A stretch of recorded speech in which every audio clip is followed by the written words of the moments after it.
Charlie and the Chocolate Factory, a seemingly innocent story for children, yet contains gruesome industrial candy accidents that one by one takes children out of the running for that golden ticket prize. But at the end they show that they're all okay and everything worked out. But you know what? That's the coward's way out. Through new visual effects, newly shot scenes, new edits, and new sound design, we want to present to you a reimagined version of Charlie and the Chocolate Factory, where each one of these scenes shows what really happened. Let's take a look at how we make it. We're joined here by Ian Hubert and Peter France. What's up, y'all? Both VFX masters. Guys, we wanted to look at this with you guys and take a look at some of these shots and brainstorm together. How could we make this really crazy? What kind of things could we do to it? Let's pull up the movie. I watched it for the first time last night. Like, I've connected with these characters, you know? And now we're going to have to put them down. It's going to be sad. Wonka Vision, my very latest and greatest invention. Such a cool set. So this thing, it shrinks, it transfers the chocolate bar and shrinks it down. I guess Mike TV is tiny now. He got turned into particulate and then reassembled. What if we pulled a Galaxy Quest and Mike TV was reassembled wrong? Dude. Yeah, dude, that could totally happen to Mike TV. Perfect. She faints at the end of that scene, too. Let's go to Augustus Gloop. This one's like the most disturbing in my opinion. Like, the reason the scene messed with me as a kid was because it was just so claustrophobic. Horrifying, dude. Just the red smear as he moves up the pipe. I don't know. From that shot where you could just see his head, you have to have the stream just go straight through his skull. His face can like inflate up against the glass. Oh my god. Oh, man. Yeah. Pressure just keeps building and he just bursts. I want a golden goose. Dude, this girl is the worst. Yeah. All right, little spoiled Veruca Salt. I want it now. This one kind of feels like the producers are just like, we don't have more time for kids scenes. Drop her in a box. Trapdoor gag. Done. So I was thinking this is a great opportunity just to do the human pachinko machine. So she falls through that, then it cuts to a rag doll of her knocked all over the place. We'd basically be paying off what the audience has always been wanting to see. We also have the fan scene, and that's just waiting to be violent. Yeah, eventually they get up there. Oh, dude, those fingers. I feel like it might be a little tricky compositing-wise with all those bubbles in the foreground. Oh, yeah. You're right, though. Those bubbles are going to be hard to deal with, though. What do you guys want to get fancy on here? Anything involving soft body physics is my game. What he said, but the exact opposite. Rigid body physics. Pick any scene. Claim it for yourself. Go for it. Claim Augustus Gloop. All right. You're stepping up to the Gloop challenge. Very happily do the bubble one. Okay. Okay. Great. Well, I would love to try the rag doll. Okay. And then I'll grab Thomas TV. What's his name? Mike TV. Mike TV. Gentlemen, break. Look at that. Look at that synchronization.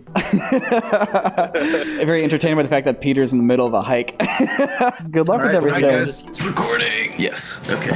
So you can see here we got our shot of Mr. Gloop, but you know, I'm not sure that I buy this performance. In theory, he has chocolate shooting up through his butthole, and so I imagine that would be a bit more painful than he's expressing here. So as with most things, I decided to recreate this in CGI. I used this great software, a free software called makeover. Basically, it gives you a generic person model, and you have all these sliders for gender, age, muscle, weight, and it gives you a whole skeleton you can work with. What I did was I projected the footage of Gloop's head onto the 3D model of Gloop. Since I didn't really believe his performance, I decided to do my own. So I did a little janky home motion capture of just recording my face with my cell phone, bring that into Blender, and then go through frame by frame using these face bones to match the performance of me to the model. I've taken some artistic liberty with the eye rolling and shaking of the head, but for the most part it matches my performance. From then on, it's pretty straightforward. We just bring our render into After Effects, overlay it over the background, overlay some glass, overlay the pipe,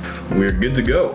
Lovely. For the second shot, we're not mixing this with no live action footage. I took a wide shot of the whole environment and I painted out the pipe. We got that in Blender, and what I'm gonna do is use the knife tool to cut out some little doohickeys, extrude it to give our background some depth. We get this, a super janky but usable background. Out of focus, totally works. I also went ahead and recreated the pipe in Blender, put it around Mr. Augustus. To show his body inflating with chocolate, I decided to use a displace modifier, which basically takes the geometry of his body and just pushes it outward. He's been inflating with chocolate. Eventually there's going to be a breaking point. A simple fluid simulation, you just set the z-axis velocity to like 10 feet per second and just let it shoot up into the atmosphere. Do you get a fluid simulation like this? Then to top it all off, we add a material. We have a nice mixture of blood and chocolate here, and there you go. Gloop has successfully been exploded. Killing Charlie Bucket and Grandpa Joe. Wow, what a dream come true. So my thought was that Grandpa Joe would be excited to be flying, and so he would fly straight up in the fan and explode. And then the sphincter opens and the fan comes out and it chews up some Charlie paste down below in a spray of exactly 100,000 drops of Grandpa blood. Grandpa was easy, just cut out an image from the movie and attached a few vertices to control objects. Goodbye. But Charlie's trickier. I put a few textures from the movie onto a human shape, and he looks kind of like a nightmare, but I stuck an image of the top of his head on the top of his head, and it looks like the top of his head, so that works. But how to animate? I have a Rococo motion capture suit, so I was going to use that, but first I have to get inside his head. What is Charlie like? What is he thinking in these final moments? Fear, sure, but also shame at the theft of the fizzy lifting drinks and acceptance of his punishment for reaching above his station. With that in mind, I acted out Charlie's final desperate moments. First one leg, then the other. Worked out okay. So while all the guys are working on their respective VFX shot, it's my job to edit together a piece that can kind of string these VFX sequences together into a story. I have to make the setup for the payoff that they're working on. There's tons of stuff to work with in the movie if you're trying to recontextualize some of these shots. Roald Dahl was known for going to dark places in his writing, so there's a lot of that just inherently in this story. Now, while Willy Wonka may be a psychopathic murderer in this world we're setting up, what if we took it a step further and actually had Charlie commit murder to get his grubby hands on one of them golden tickets? There's a sequence where Charlie's walking in the street at night. Those shots are very dramatic. They're very kind of dark shots. He's in a kind of dark mental space in the film. Why not push it one step further and make him contemplating murder? There's a couple building blocks to tell this story that are missing though. 1, there's no target for Charlie to kill. He needs to have a victim. 2, there's no shot of Charlie wielding a weapon. And 3, there's no shot that explicitly pays off, so some pickup shots were necessary. I went to the only place I could think of that really felt like 1970s England. There's a place called Post Alley in Seattle. There's a famous gum wall there. This place was perfect. Dressed my dad up as an old drunk guy. It worked out great. Then I got a shot of a knife being pulled out of a pocket, a couple shots of Charlie rummaging through the jacket and finding a golden ticket. I think the shots turned out great and they're gonna give us what we need to tell this story. The only thing left is some sound design. I've asked some of the guys to record some screams of the victims as they fall prey to Willy Wonka. All right. Nick has asked me to sit down and record some audio assets for the Willy Wonka piece. He wants me to do some ADR, maybe some VO for some of the characters and things like that. Well, I thought that there'd be no better opportunity to tell you guys about today's sponsor, ExpressVPN, through these recordings right here. You may have heard that ExpressVPN protects you from hackers trying to steal your information, but what you might not also know is that it can expand your entertainment selection, keep your private information private, and keep your sensitive work secure. That was perfect. You get ExpressVPN, they'll encrypt all your online data, giving you a layer of protection from people like the government. Think about all the confidential information that you handle. Misconfigurations on your device or malware-infected router could put your data at risk of being stolen by hackers. Gets the throat. Through ExpressVPN, you can hide and change your location so that shows and movies that used to not be available in your country are now available. Do you think that was too long? ExpressVPN ensures that 100% of your data being transferred between your devices and the internet is encrypted. If you're interested in trying ExpressVPN for yourself, head on over to expressvpn.com/corridorcrew and you'll get 3 months free when you sign up for a year. That's expressvpn.com/corridorcrew. I really think Nick's gonna love what I've done here. Hey, Nick. All I need is a scream. Why you gotta tell me all about ExpressVPN? You gotta re-record it, man. You gotta re-record it. I need screams, man. People are dying. Like, I'll just do... Dude, no cowboy voices, no Mr. Miyagi voice. I just need screams, man. Little children dying, Jake. Dude. Oh, jeez. I gotta do this all over again. So the Mike TV microwave shot. The first place I started was Mixamo.com. This place is great. Looked up some sort of painful, lying on the ground in pain motion capture data. Downloaded this into C4D. So you get this guy writhing around on the ground. I select the joints here and I just start scaling things, moving things around, and you start to get some really weird Sims glitchy effects here.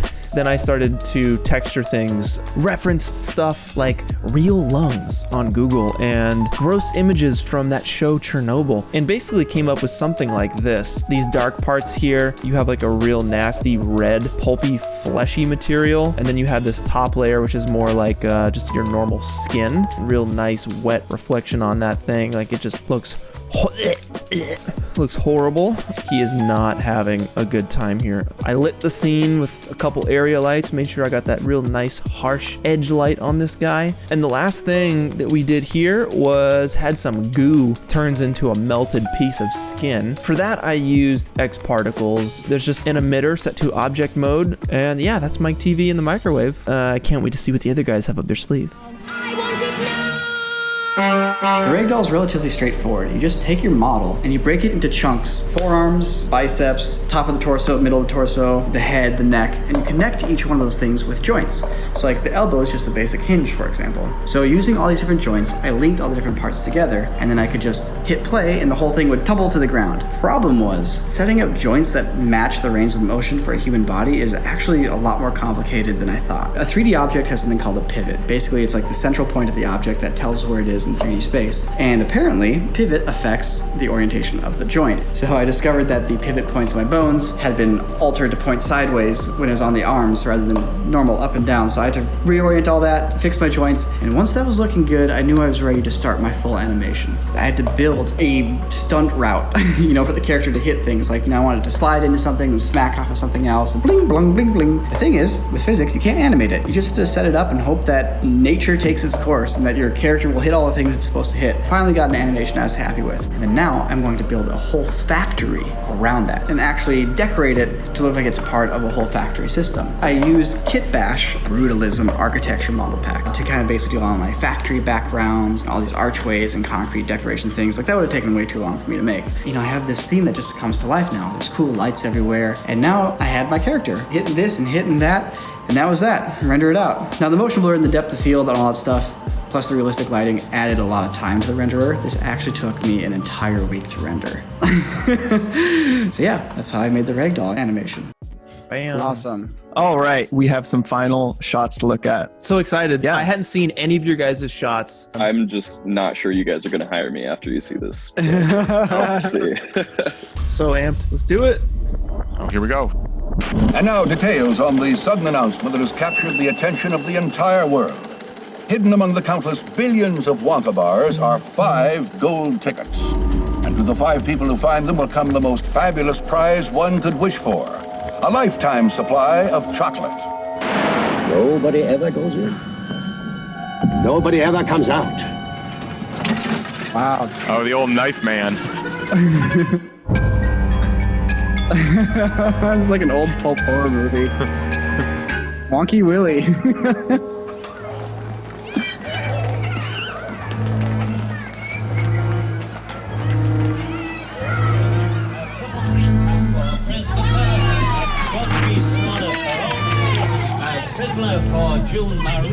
Hidden among the countless billions of Wonka bars are 5 gold tickets. A lifetime supply of chocolate. Chocolate. This is like really engrossing. Wow.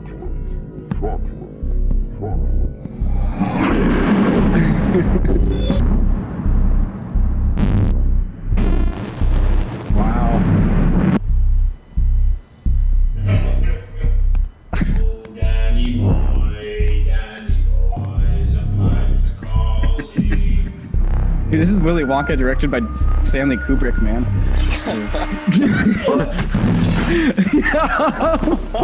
What? Wow. What? Look, everyone, look! I found some money in the street and I bought a Wonka bar and a ticket was in it. Look at it, Grandpa. See for yourself. Present this ticket at the factory gates at 10 o'clock in the morning of the first day of October, and do not be late. It's nice to have you here. I'm so glad you could come. This is going to be such an exciting day. I hope you enjoy it. I think you will. You are now about to enter the nerve center to the entire Wonka factory. Oh, the blood river. Inside this room, all of my dreams become realities. Wow. Grandpa, look over there across the river. They're little men. Don't be talking out, John. Don't be right. Now we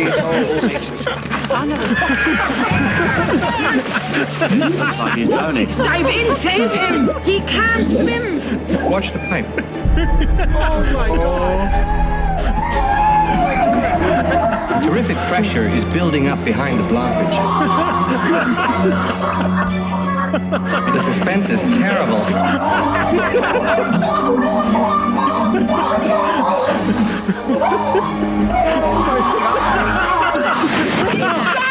You terrible man.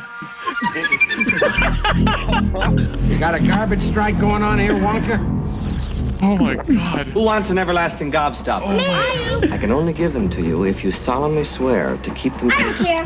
Violet, now don't you do anything stupid. It's tomato soup. Violet, you're turning violet, Violet. What's happening? You're blowing up like a balloon. Oh my God. I've got the perfect puzzle for you.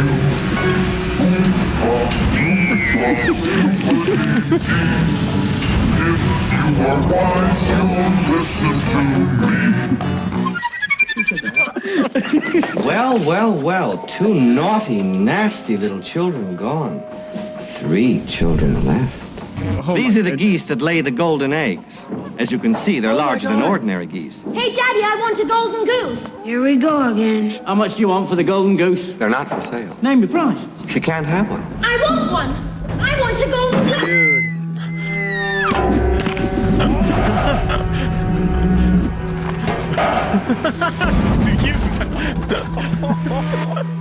She was a bad egg.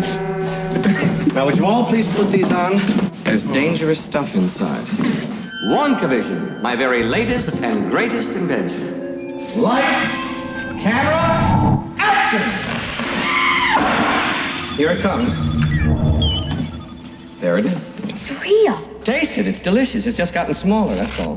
Look at me. I'm going to be the first person in the world to be sent by television. Hey, get away from that thing. Stop, don't come back. Flying over our heads in a million pieces. Where are you? Now watch the screen.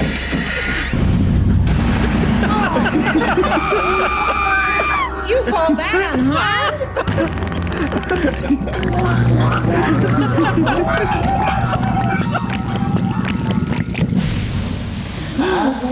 Adieu.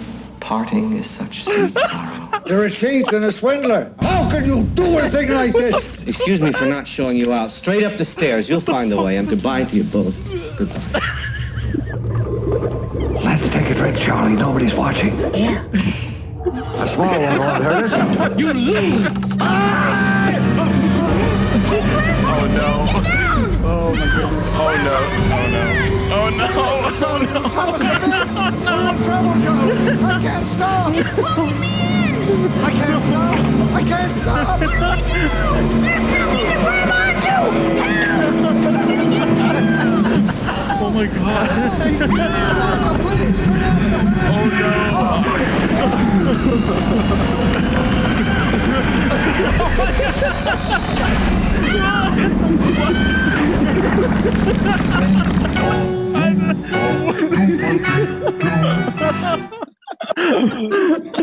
Oh wow. What the That is fuck? Incredible. Oh my God. Yeah, dude. Holy Oh my God. Good job, everyone. That was terrifying. Cinema. I'm glad. Oh, my goodness. Oh my gosh. That all looks really good. You guys freaking killed it, man. The goo in the pipe mixed with like whatever his name is, Charlie, out of the fan. He's like, Oh, wait, oh no, it's coming down now. The door that closes and traps him in. It's So such the convincing. perfect chef's kiss for that end sequence, Ian. Yeah. Yeah. It's a like human-sized like nut chopper. It just gets grinded up, pulp, just freaking nut meat, dude. just even the blood on his face after he stabbed the guy. It was so good. The blood on the face when he comes in is like Found some money on the street.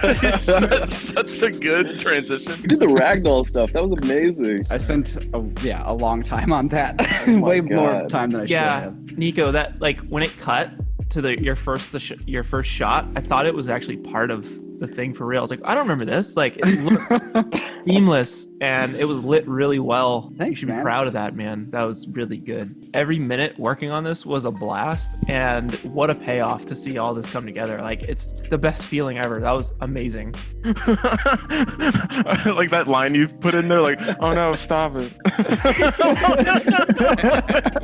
Like with that eraser head, like little corpse on the screen. Like, what the? Peter, you kept your graph going upwards for crazy VFX, I feel like. Thanks, man. Yeah. Sam, did you do any shots for this? Yeah, I did all the Blood River stuff. I did all the guts dropping poured in there. That was really good. Yeah, the meat. Dude, what a testament to like the technology these days that we all have like fluid simulations and like physics simulations and hair simulations and like so much stuff going on, like all in our scenes that like we've all just did. Yeah, Yeah. pretty nuts. If you want to watch Wonky Willy uncut without our reactions, we have it uploaded to the Corridor channel. Also, we made a playlist of our favorite Ian Hubert videos and Peter France videos. Ian makes these incredible lazy tutorials that are the funniest thing I've ever seen, and Peter has made the Spider-Man film that's nuts. I can't believe one guy did it, but we have a link to that and some of his great tutorials as well. Don't forget to subscribe to Corridor Crew, and here's a little sneak peek of something that's going to be coming out in a few weeks on the store. All right, see you guys in the next one. Thanks for watching. I can't find any sounds online of someone gurgling up liquid repeatedly. I need to get creative here.